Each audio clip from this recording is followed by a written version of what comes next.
introduction.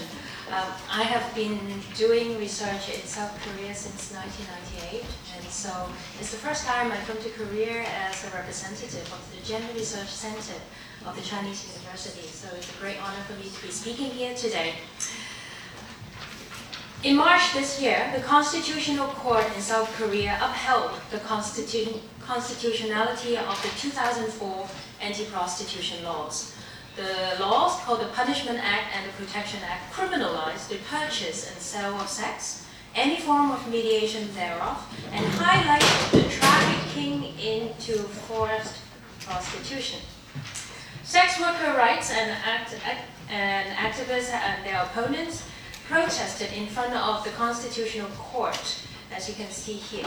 The petitioner, the one in tears there, for the judicial review was a 41-year-old woman who was indicted under the laws for providing prostitution in exchange for about $120 US. The petitioner claimed that the laws infringed upon her rights of self-determination and equal rights. In January 2013, a criminal law judge supported her petition on the basis that providing sex in exchange for money is still a private matter, and it is necessary to respect the self-determination rights of the people. This request for judicial review is based on almost a decade of activism from sex workers against the anti-prostitution laws since they were launched in 2004. So these are just some of the pictures of that year. This is a hunger strike outside the National Assembly, saying "kill us right here." So the request for this judicial review caused an outcry from mainstream women's movement as they protested that the concept of sexual self-determination did not apply to women in prostitution. Many of these women activists have lobbied tirelessly for the recognition of women's sexual self-determination right since 2 decades ago, and found their first landmark success in the 1994 Special Act on Sexual Violence, and then with the overthrowing of the seduction law and the adultery law, as well as the recognition of rape against a woman's sexual self-determination right. Yet, they see prostitution as a product of structural violence engendered by Korean patriarchy. In their successful lobby for the 2000 prostitution laws, women activists equated prostitution with human trafficking, arguing that prostitution is inherently a form of violence against women. For them, the judicial review threatened to legalize prostitution and thereby legitimizing the sexual exploitation of women and expanding the scale of the sex trade.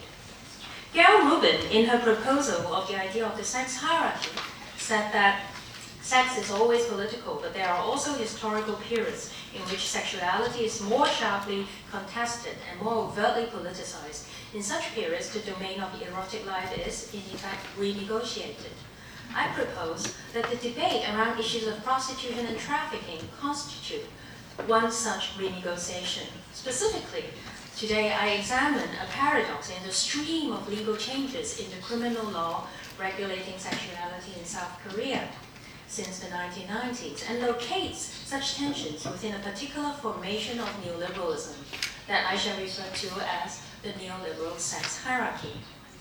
So a few words about South Korea, which are really not necessary except for very few people here. So South Korea was a Japanese colony from 1910 to 1945, and that was also the period when prostitution was legalized. And then there was the Korean War in 1950s and 53, and the first civilian president was only elected in 1992. Now, what is interesting in Korea in neoliberal development is that it happened at the same time as democratization. Because in 1997, Kim Dae-jung, who was a dissident before, became president. But it was also the same year that Korea received the biggest loan from the IMF that came with the demand for massive structural readjustments that created flexibilization of labor, privatization, etc. And so under Kim Dae-jung, state civil society partnership in welfare reforms actually developed.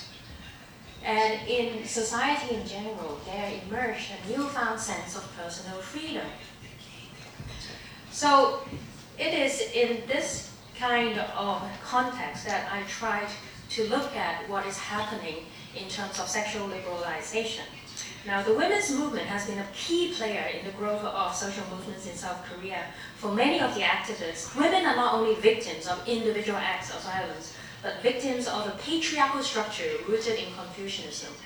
As part of the political liberalization process after the removal of military dictatorship in 1987, the women's movement has made concerted efforts to lobby for both criminal and civil legal reforms, addressing sexual violence, domestic violence, sexual harassment, and the household registration system to challenge the strong patriarchal culture, which saw women as the property of men and their husbands. So in the criminal law, a major step towards gender equality took place with the 2013 penal reforms that removed all gender-specific terms in a range of sexually related crimes. The reforms replaced the term women with persons in dividing the victims of various sexual crimes, including the crime of rape. So effectively, women, men, and transgender persons could all become legitimate victims in such crimes. The celebration of liberal ideals of equality in these reforms takes place alongside the increased criminalization of sex work as violent, immoral, and un-Korean. So one key concept, so my questions here is the following. Is the apparent liberalization of sex laws in the name of human rights, equality, and privacy a neoliberal configuration of governance and discipline? And what are the limits of sexual self-determination right? So the Korean Code is explicit about its regulation of sexual morality. Chapter 22 used to be titled Crimes Concerning Sexual Morals. Women's sexuality has been regulated in the criminal code by the term women with no habitual debauchery, and its antithesis as seen in the figure of the prostitute. Only women's history of debauchery is relevant.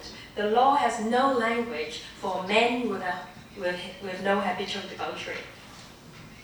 The phrase, women with no habitual debauchery, originated in one article in the colonial Japanese criminal code. In the crime of mediating debauchery, penalized anyone soliciting or forcing chaste women to sell sex. So the legalized system of prostitution under colonial law made it necessary to distinguish between legal prostitutes and women with no habitual debauchery. Only the latter could be authentic victims, even though prostitution was made illegal immediately after the end of Japanese colonialism. This term has remained in the Korean Criminal Code adopted in 1953. So this term as a legal concept divided women into two groups: the virtuous, protected by the law, and the debauched, punished by it. The figure of the prostitute has come to embody the antithesis of feminine virtues.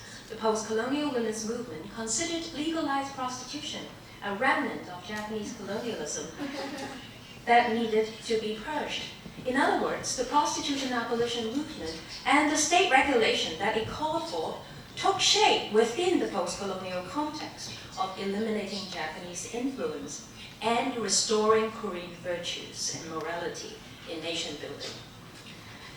It was only in the 1990s that the women's movement influenced criminal law reform and flipped the logic.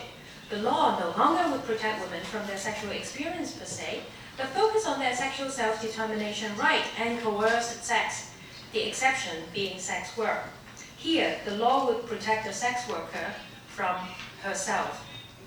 It is to this story that we now turn. So I'm going to talk very quickly about the various laws. So in 1994, the Special Act on Sexual Violence was introduced, and that was the first time that women's sexual self-determination right was recognized as a kind of freedom from violence.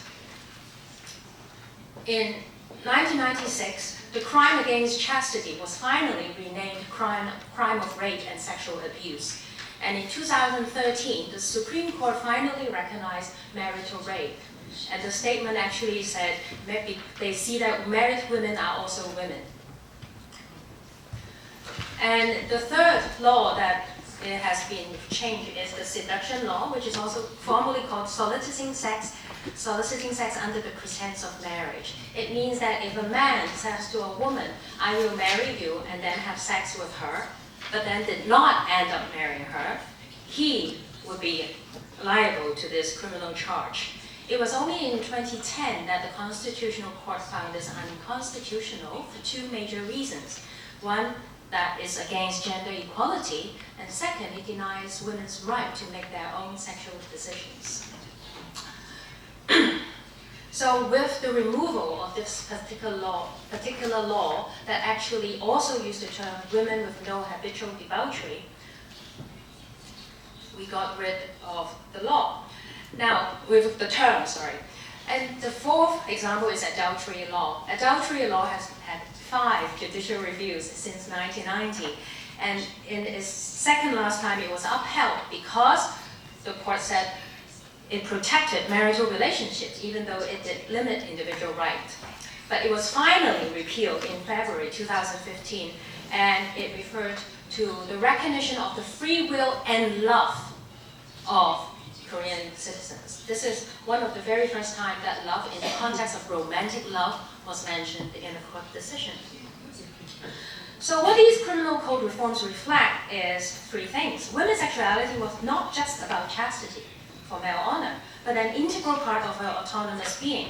Secondly, marriage is no longer imagined to be the only legitimate site for heterosexual relations. And third, not all sex within marriage is considered legitimate. Now, while the assumption of women's sexual victimhood persists, universalist ideals of privacy, self-determination, and gender equality have come to construct consensual and private sex as desirable. As such, the criminal code becomes a site of purveying values of self-governance, legitimating sexuality as private, consensual, relational, and preferably monogamous. Then we come to the anti-prostitution law. Now, the 2004 laws ushered in an unprecedented level of criminalization of both the sale and purchase of sex and their related activities. Yet debates over them was conspicuously silent about women's sexual self-determination right, in spite of their claim about protecting women's human rights. The laws are groundbreaking because, for the first time in Korea's history, they frame sex work as a problem of women's human rights rather than sexual morals. They recognize that women are not just fallen women, that's the legal term, but that they could be victims of sex trafficking. And an unprecedented range of self-sufficient programs were offered to these prostituted women. However, those who fail to prove their victimhood are now more heavily penalized. So the cap of the penalty for selling sex was raised from 100,000 won to 3 million won. The laws thereby produce a hierarchy of deserving and undeserving women. The deserving are prostituted women who were induced into prostitution by force rather than their own immoral nature. And therefore, like women with no habitual debauchery, they deserve protection. This moral hierarchy is in fact strengthened by the increased penalties for the undeserving, who defy these attempts to save them and continue to sell sex uncoerced. Therefore, under the heavy rhetoric of protection and human rights runs a moral undercurrent that shores up the legitimacy of the family, the market, and the state. The impossibility of sexual self-determination for sex workers is uniquely obvious to the women activists, scholars, and lawmakers. While women's sexual self-determination right is violated in sexual violence or exercised in private consensual sex, it is simply silenced when it comes to prostitution. In the fierce objection to the judicial review of anti-prostitution laws, a professor from Ewha Women's University said, "I would be willing to consider legalization of prostitution in a positive light if Korea was a more just and fair society. We need to examine what pushes the women into prostitution first, before considering giving them freedom to choose prostitution as their job." Now, debates about how sex work should be regulated is further entangled in nationalist historiography of foreign intrusions. Choi Young-suk, one of the key women leaders lobbying for the 2004 laws, said prostitution was closely related with foreign invasion. So, to summarize, Sex work is inherently and uniquely exploitative and unfree for women. Secondly, women enter sex work only because they have no choice, due to their low socioeconomic status. And third, women's social and economic vulnerability translate automatically into sexual victimhood, only in sex work, and not other forms of sexual relationship in and out of marriage. The distinction between commercial and non-commercial sex is one between unfreedom and freedom, premised on the assumption that money abrogates self-determination. So we have to ask, what are the conditions necessary for women to exercise sexual self-determination right, and what prevent women from exercising this right? So what we have observed is the development of women as sexual subjects in the law. Before, they were expected to be chaste, virtuous, and moral, so the term women with no habitual debauchery is important, and they are there to contrast with the debauched women. Now, women's rights are considered as sacred, and is in terms of equality and self-determination. So now prostituted women has come to replace women with no habitual debauchery in the law, and their antithesis are the prostitutes. So the 2000 anti-prostitution law supports the growth of three significant features of the neoliberal state: the criminal control apparatus, the welfare as surveillance apparatus, and state incorporation of NGOs. So the first produces an ever-increasing population of criminals, including women sex workers, the women sex workers, clients, and mediators of transactional sex. And the second entangles women in an increasingly value-laden welfare program tied to the promotion of the nuclear family, gender order, and class structure. And finally, it witnesses the fraught partnership between Korean women's organizations, the criminal law, and the Korean state. Because before, women's organizations were largely independent and anti-state. Now, many of them work with and sometimes for the state. So I want to talk about my idea of a neoliberal sex hierarchy. In this hierarchy, consent is impossible in prostitution because it's about sex for money, and debauched women's consent does not count. Gail Rubin has pointed out that within the law, consent is a privilege, enjoyed only by those who are engaged in the highest status sexual behavior. Sex for money violates the ideal of free will and love, and immediately qualifying it as a public issue because it is the epitome of unfreedom. And as such, the sex hierarchy grants virtue to the dominant groups and relegates vice to the underprivileged. The historically shifting divide between good and bad sex has been shaped by ongoing debates about where to draw the line. And the line now lies with explicit economic transaction for sex. The explicit transfer of money marks sex work because intimate relations have always been embedded in different forms of economic transactions, as Viviana Zelizer has eloquently argued. The law has come to embody the hostile worlds and separate spheres understanding of the rigid boundaries of intimate social relations and economic transactions. Sex work thereby becomes what Gail Rubin called the erotic DMZ, the barricade against sexual chaos, family ruins, national demise, and other unknown tragedies.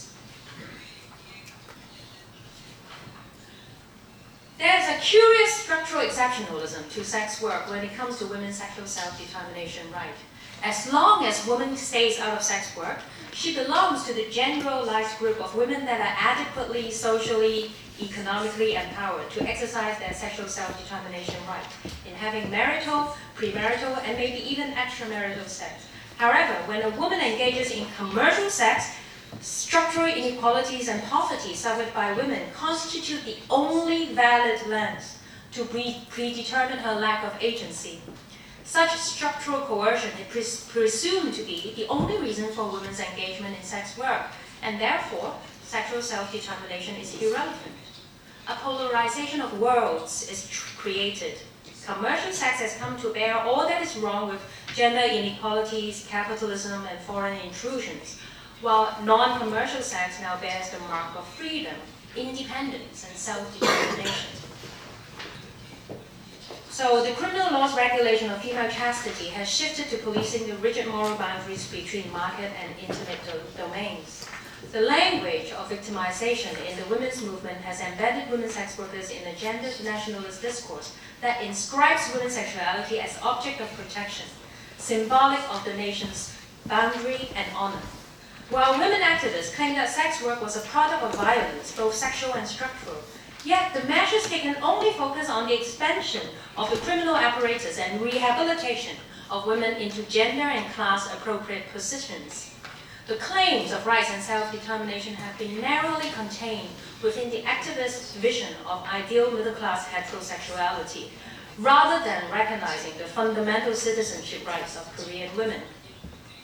Victimization circumscribes women's sexual self-determination right as a negative right from violence, marginalized women who engage in non-normative forms of sexuality, and prevented an effective approach to the multiple systems of domination that have shaped women's experience. So the removal of the term women with no habitual debauchery from the Korean Criminal Code is a logical development of democratization, but also neoliberalization. The recognition of formal equality before the law, regardless of gender identities and sexual orientation, shores up the autonomous liberal self. The idea of sexual self-determination right, therefore, has become part of the legal language, is intimately intertwined with the newfound sense of personal freedom. Together, they operate as part of the neoliberal morality. So my last quote here is, the liberation from the liberalization of sex laws in Korea is like the liberation from the blunt technology of the juridical, does not prevent the individual being subjected to the loving force of biopower. So I want to echo with Linda's and Professor Cho's questions. Could we consider sex workers' demands as a form of feminist political practice of freedom? Could we act or create the space to consider sex outside of the patriarchal logic and neoliberal framework, to consider sex as a form of labor and sex workers as legitimate claimants of rights? Could we work together with sex workers to have a completely new orientation of feminist methodologies? Thank you. 되는가라는 생각을 이제 하고 있고요.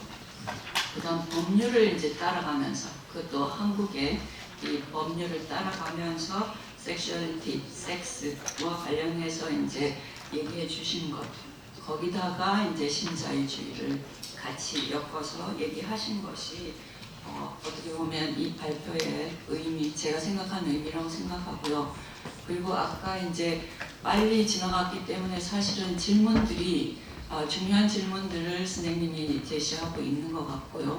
그래서 섹스가 뭔가, 근데 그것을 신자유주의적 섹스는 뭔가, 그리고 섹스의 위계는 뭔가, 신자유주의적인 섹스 위계, 그리고 법률은 어느 정도 다루고 있는지, 그리고 인권이나 평등이나 이제 프라이버시라는 이게 신자유주의적인 재구성인가? 라는 이제 질문. 이렇게 되면 이제 여성운동 전체에 대해서 사실 지금까지 인권이라든지 평등이라든지 어떤 사적 영역이 공적인 것이라고 얘기했던 어떤 부분까지 다 건드리는 질문이라고 생각을 하고요.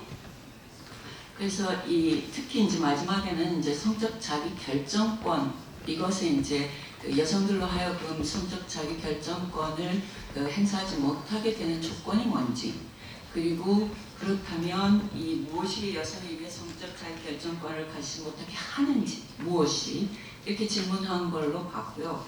그래서 저는 이제 일단 먼저 선생님한테 질문을 던지고 제가 갖고 있는 생각들, 그런 걸 뒷부분에 조금 얘기하는 걸로 토론을 마치고자 하는데요.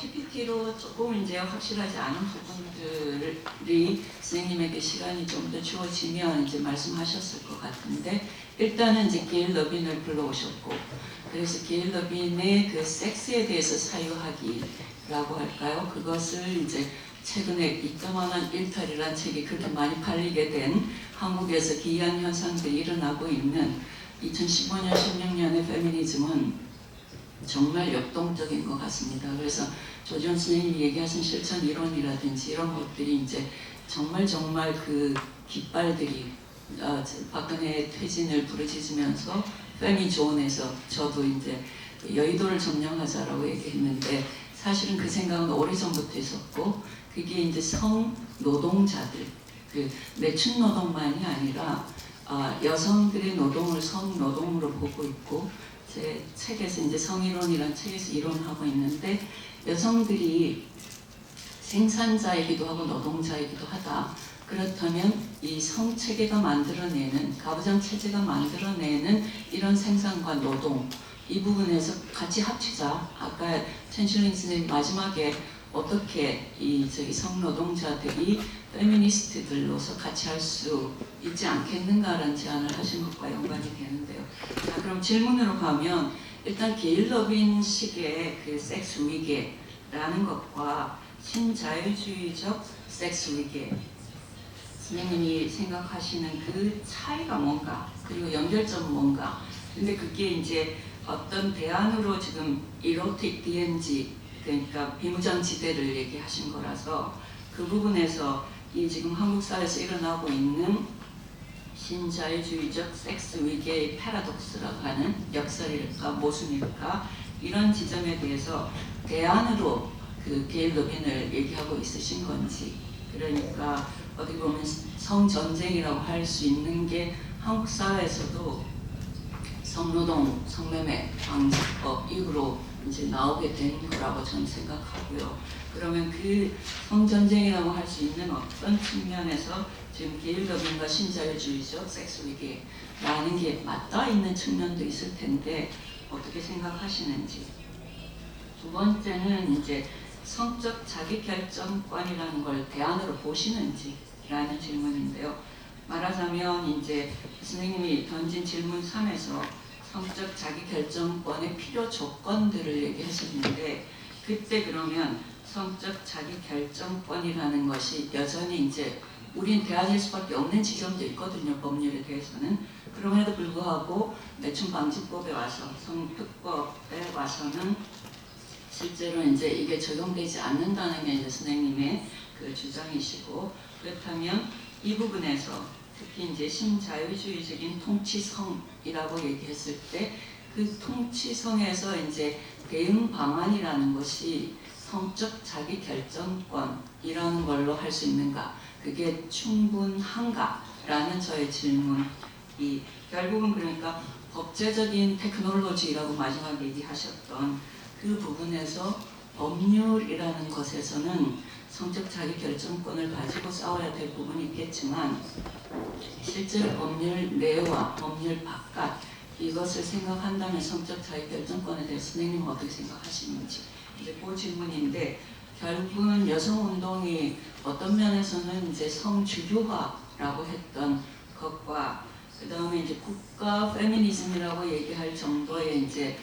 국가의 협상력을 가지면서 그 법들을 바꿔온 그 여성운동의 역사가 있는데 그렇다면 지금 성폭력과 관련해서 운동이 진행되어 왔고 그 다음에 성특법과 관련해서는 양쪽으로 갈라졌다고 봐야 될 텐데 갈라지면서 이제 운동들이 진행되어 온다면 이 부분에 대해서 두 가지 그러니까 성폭력에 대한 것과 성특법에 대한 선생님의 입장은 뭔가? 주장은 뭔가? 이런 질문입니다. 거기까지가 질문이고 그 다음에는 그냥 저는 이제 아까 말씀드렸던 대로 조금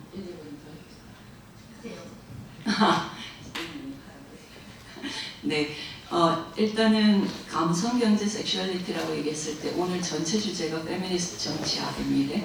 그렇다면 이 페미니스트 정치라고 했을 때 저는 정치 경제가 같이 가야 되는 거 아닌가라고 생각했고 그렇기 때문에 이제 성노동이라는 게 여성들이 하는 전반적인 노동들요. 근데 노동이라고 불리지 않는 노동들, 생산이라고 불리지 않는 생산들 이런 것들이 함께 지금 사회로 나와서 실천의 장으로 나와야 된다고 생각한 거고 그게 이제 여의도를 점령하자라는 의미고 모든 이제 인간 생산을 하고 있는 노동자들 말하자면 엄마들이라고 할 수 있는 모성 노동자들과 대리모 노동을 하고 있는 사람들과 매춘 노동자들과 또 가사 노동자들과 또 가사 도우미 노동자들과 이런 그 상품 생산의 영역에 임노동 하고 있는 여성들까지를 포함해서 이분들이 이제 운동의 주체가 되는, 그래서 오히려 여기에서부터 페미니스트 정치가 경제가 달라져서 그 감성과 경제와 섹슈얼리티가 달라지는 세계를 좀 만들고, 그리고 그것을 미래로 잡고 그 운동의 과정에서 정력보라 패러다임에 입각한 페미니즘이라는 것으로 저는 제안을 하고 있는데요. 여기까지 얘기하고 그 질문에 대한 답을, 네, 죄송합니다. 3분 넘었습니다. 네. 3 minutes to respond to all these questions. Profound questions. So thank you very much, Professor Go.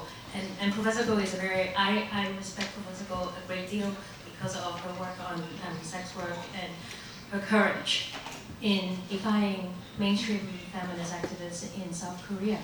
So, and I've been inspired by her. So I'm going to try to address some of your questions.